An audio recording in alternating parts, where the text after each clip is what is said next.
যুদ্ধবিরতি যে কেবল ইসরায়েলের জিম্মি মুক্তির ফন্দি সেটি আগেই বলেছিলেন অনেক বিশ্লেষক। ১০ অক্টোবর যুদ্ধবিরতি কার্যকরের পর খুব বেশি সময় লাগেনি তাদের সেই আশঙ্কা বাস্তবে রূপ নিতে।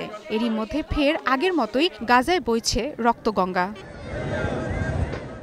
গত ১০ দিনের দৃশ্যপট বলছে গাজায় এখন চলছে কাগুজে যুদ্ধবিরতি, যেটি বলছেন ইসরায়েলের বিভীষিকাময় হামলার সাক্ষী হওয়া গাজার বাসিন্দারা। তাদের মতে যুদ্ধবিরতি কাগজে আছে, মাটিতে নেই।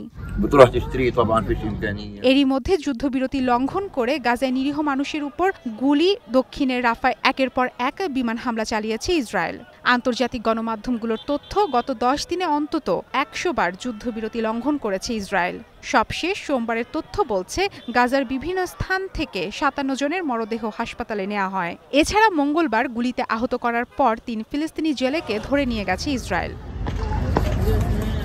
এই যখন অবস্থা, তখনও যুদ্ধবিরতি চুক্তি অনুযায়ী ইসরায়েলি জিম্মিদের মরদেহ ফেরত দিতে উদ্ধার অভিযান চালাচ্ছে হামাস। ২৮ জনের মধ্যে এখনও ১৫ জিম্মির মরদেহ ফেরত দেওয়া বাকি। অন্যদিকে মঙ্গলবারও ১৫ ফিলিস্তিনির মরদেহ ফেরত দিয়েছে ইসরায়েল।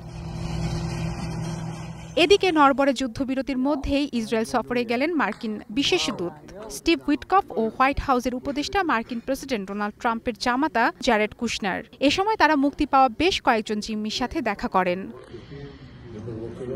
মুক্তি পাওয়া এই জিম্মিদের প্রত্যেকের সাথে আলাদাভাবে কথা বলেন উইটকফ। এ সময় কেউ কেউ তাদের মুক্তিতে সহায়তা করার জন্য কৃতজ্ঞতাস্বরূপ উপহার দেন, অনেকে আবার জড়িয়েও ধরেন। মারফত নূর রুচি, স্টার নিউজ।